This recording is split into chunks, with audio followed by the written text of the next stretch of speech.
Have you ever struggled to finding what to say? Have you ever felt frozen right before wanting to talk to someone? Well, if that's the case, then this video is for you.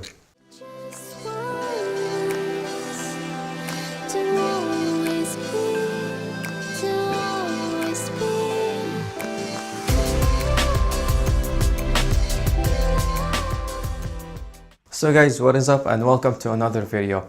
In today's video, I'll be going over this book, How to Talk to Anyone, and I'll be reviewing it. I have notes all over. It really helped me and I found myself being much more confident when it comes to speaking with people. Now, I saw this book off of Amazon saying that it's a bestseller, and it is perhaps the #1 bestseller in the communications and business books. So there's this book by Dale Carnegie called How to Win Friends and Influence People.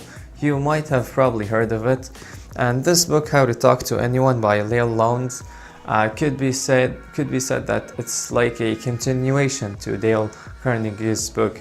And that is because in How to Win Friends and Influence People, it teaches you how to be liked by people and how to become an influential leader. But it doesn't teach you how to exactly do that. In this book, there are 92 little tricks for big success when it comes to talking to anyone. But today I'll be sharing with you my top tips when it comes to speaking with anyone. Alright, so for this first tip, and that is called the floating smile. In the floating smile, basically you won't smile straight away. Whenever you make eye contact with someone, you're gonna wait 2 to 3 seconds, and then afterwards you're gonna start to slowly but surely smile and have a big smile. This will make your smile look much more reserved and genuine and only for that person. Alright, so the second tip is called Hello Old Friend.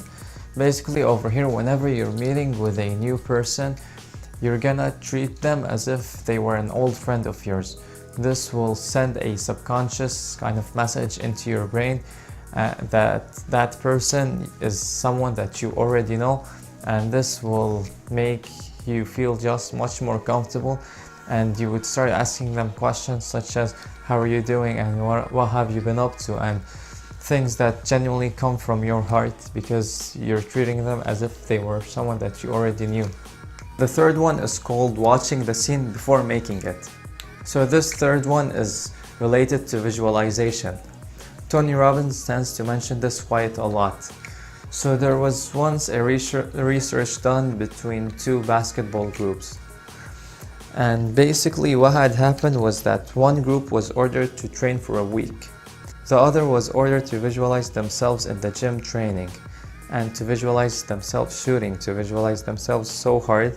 And when it came to the performance, both groups performed almost the same. This has shown that once you visualize a scene before making it happen, the results will almost be the same. So what you can do is that you can start visualizing how things will go. But of course, you gotta start visualizing in a positive way, in a positive manner.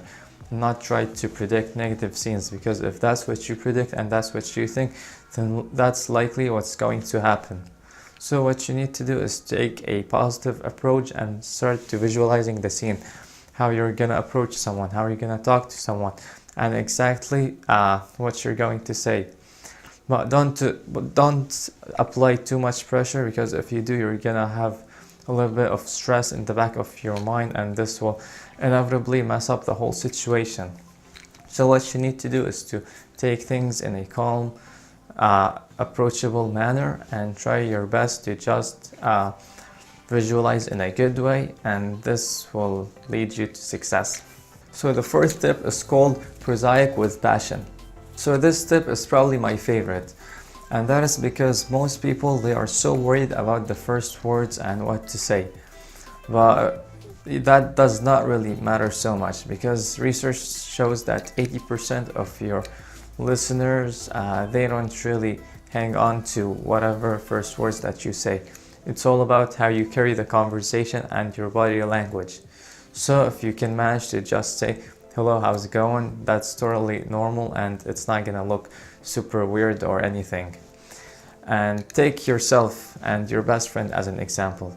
Do you remember the first words that he or she said? Chances are not so much, at least in my case, I don't remember. but I do remember how the conversation carried on and how I felt and what had happened afterwards. And that is what truly matters. The fifth tip is to always wear a Whatzit. A Whatzit is basically any object or something that you wear, maybe a bracelet or a colorful shirt or bright red shoes or white shoes, and anything that would make the other person want to approach you and compliment you. And you can do this to the other person. If you spot them wearing something super bright or something that reflects uniqueness or something that really attracts someone in a good positive way, then that could be your opening line and opening statement to talking to them. So the sixth tip is to always check the news before leaving the house. Never ever leave the house before reading or checking the news. That is because if you get stuck in a conversation, bringing up the news could be a lifesaver, as long as it's relevant. And it'll save you the quote-unquote embarrassment of having to ask the other person or like a group of people what is exactly going on. This will of course make you look much more well-rounded and more of a confident person. So the seventh tip is to never just say thank you. Always try to say thank you for your kindness, thank you for your help, thank you for your patience, thank you for asking. Never just say thank you, because thank you has become so normal and so blatant that it's lost its value. If you say thank you for your kindness, this will make people appreciate you more. So the eighth tip is called the Scramble Theory. And in the Scramble Theory, well, once every month you're gonna go on a crazy adventure and do something that you have never done before.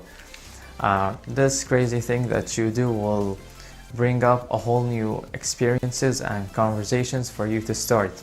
And everyone wants to hear about your crazy experiences, or where have you gone and what have you done in your vacations. And of course, this Scramble Theory is about you getting exposed to an activity that you have never done before. This will make you a better and more well-rounded person. Try going to an art exhibition, or watch foreign movies, or travel somewhere very far, perhaps in Southeastern Asia. And try to just do different kinds of sports and become friends with people of different background, and perhaps go on parachuting or something like that. If you tend to do these crazy things once every while, you're gonna start making more friends, and you're gonna start having more conversations to talk about. So that's it for today. Thank you so much for watching this video and sticking to the end.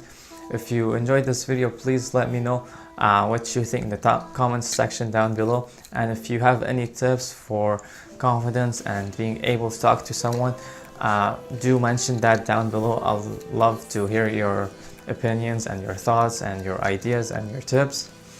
And if you enjoyed also this new format of video that I'm shooting with, then also let me know that down in the comment section down below. Don't forget to like and subscribe, and see you soon.